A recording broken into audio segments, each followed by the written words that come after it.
il y a une vraie différence entre top 3 et le reste. Il y a une vraie différence entre top 5 et le reste, ou il n'y a pas de différence? Alors, nous, on collabore avec pas mal de boîtes sur la marque Justement. employeur. Donc, voilà, je parle en connaissance de cause d'échanges avec les recruteurs et les partenaires de plein de cabinets. Ok, pour une fois, on a un vrai insight. Il y a peu de différence, à vrai dire, entre le top 3 et le top 5. C'est plus à la limite, à ma connaissance, entre HEC et le reste. Ouais. Mais c'est aussi parfois, traditionnellement, ou sur un poste, c'est traditionnellement des HEC, ils veulent perpétuer la lignée. Il y a certains câbles, effectivement, qui nous disent qu'on veut recruter que du top 3. Donc ça arrive aussi. Mais je pense, en vrai, quand t'es en prépa, par exemple, le but du jeu, c'est peut-être de viser un top 5, parce qu'il y a un vrai fossé entre le top 5 et le reste, ça Ok. oui. Mais le fossé top 3, top 5, pour moi, est beaucoup plus rare. En tout cas, c'est rare les entreprises qui nous confient vouloir que du top 3. Et de plus en plus, ça ouvre aussi, notamment par rapport en fait, à la jungle du recrutement, etc., à la guerre des talents. Donc, c'est de moins en moins vrai, je pense. Et précision, je dirais, c'est qu'en fait aussi, ça dépend de ce que tu vises, du secteur.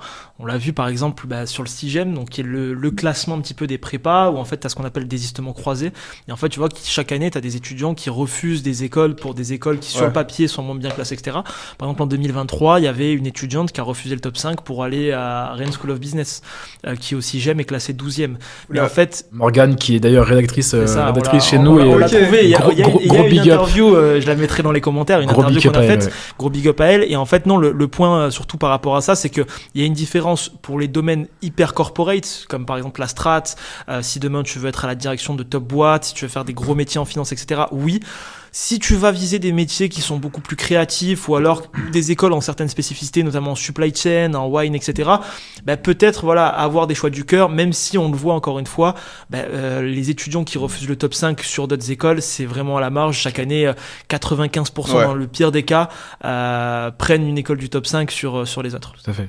Typiquement, Morgane, du coup, pourquoi elle est à la Rennes Business School plutôt que dans le top 5?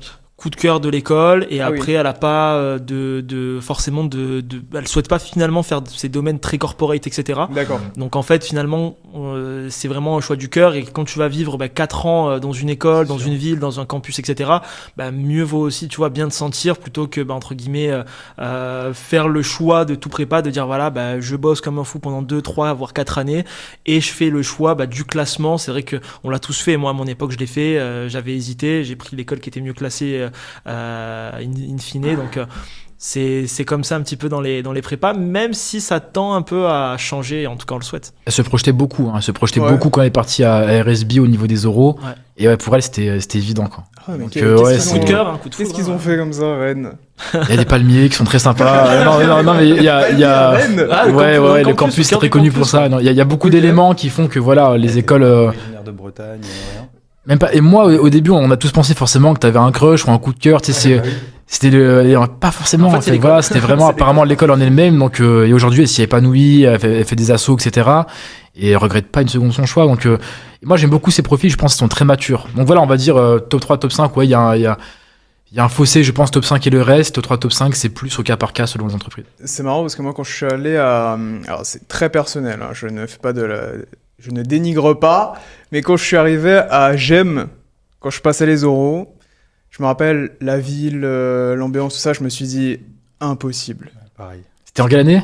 2019. Ouais, c'était l'année où au niveau des oraux, ils étaient pas hyper chauds non plus. Mais même la ville et tout ça, perso Grenoble, je trouve ça assez sombre, c'est une sorte de four. Mais en fait, tu vois, non, et pour te couper et compléter ça, en fait, nous chaque année on fait une enquête en fait avec Speak and Act, ce qu'on appelle mon expérience admissible, où en fait les étudiants ils votent pour la meilleure expérience des oraux, et notamment il y a plein de critères, et notamment le critère de la ville. Et par exemple pour Grenoble, c'est le plus clivant. T'en as qui adorent, et t'en as qui détestent. C'est ça, tout à fait. C'est-à-dire que vraiment pour des écoles, tu vois, c'est quand même généralement t'as des tendances, etc. Pour certaines écoles, notamment Audencia sur le campus de Nantes, Grenoble sur le campus de Grenoble, c'est vraiment hyper clivant. T'as pas de tendance qui se dégage comme par exemple Montpellier, Toulouse, où généralement les étudiants kiffent bien, quoi. Ouais, donc oui, je comprends ton point, quoi. Si tu kiffes la montagne et tout, je pense que c'est les avantages ouf. associés. T'es proche de la côte ouest. C'est ça. C'est très personnel. Moi, je sais, par exemple, j'avais trop aimé mes oraux là-bas. Et je m'y projetais beaucoup, parce que déjà je venais de Lyon, donc c'est à 1 heure de Lyon. tu veux aller dans le sud, c'est à côté aussi. T'es sur la ligne, en fait, tu sais, en gros, qui va de Lille à Marseille, si tu veux. Grenoble, c'est bien desservi également. Si t'aimes bien la nature et la montagne, bah, donc, c'est au cas par cas. Moi, justement, c'est ça qui m'avait beaucoup plu à l'époque. Tu vois, donc ça dépend vraiment des gens, en fait. Moi, je m'étais dit, si j'avais pas au-dessus et que je devais choisir entre Schema et Gem, et je crois que Schema était derrière Gem à l'époque. Ouais. Je me souviens plus, je m'étais dit. 2019, si, ouais. Ouais, bah, je m'étais dit, moi, non, je crois que je vais à Schema plutôt. Même si c'est moins bien classé. Je me suis dit, ils ont plus l'air d'être chill. Ouais. Non, mais tu vois, finalement, c'est ça qui est intéressant, c'est que tu raisonnes pas nécessairement par une logique de classement. Ouais. C'est-à-dire que tu as d'autres critères qui sont prépondérants et qui sont subjectifs. Il y en a qui vont mettre un point plutôt sur l'international, l'alternance. Maintenant, c'est beaucoup les frais de scolarité parce qu'ils font qu'augmenter. Ou alors la ville, comme c'était ton cas. Donc ça, c'est aussi intéressant des étudiants qui se détachent de ce sacro-saint 6ème pour... Après, je pense que tu peux avoir ça, comme tu as dit, comme pour Morgan, quand tu t'as pas nécessairement une carrière bien précise en tête, aussi, de finance ou etc. Moi, je me disais, de toute façon, je fais l'entrepreneuriat, donc j'aille... si c'est le top 5 ou plus, ok, mais si à ce stade-là, j'étais... Non. Et puis surtout, c'est plus des catégories d'école. Encore une fois, les recruteurs te le disent et te le confirment. Quand on fait des events avec des recruteurs, je me rappelle, ils nous parlent de catégories, ils t'invitent des gens en gros de tel et tel groupe, et on sait à peu près quelle catégorie d'école on doit viser. Donc, tu vois, en gros, tout à l'heure, tu m'as dit j'aime Schema. En vérité, j'aime Schema, Neoma, tu vois. C'est le même groupe ces écoles-là, en fait. C'est un peu la même grappe. Tu vois, donc en vérité, il n'y a pas de vraie différence au niveau des classements. Chacun va pousser le classement qui l'arrange, bien évidemment. Mais au niveau des candidats, de ce que tu veux faire, quoi. ça dépend de ce que tu veux faire. Donc voilà. Ok.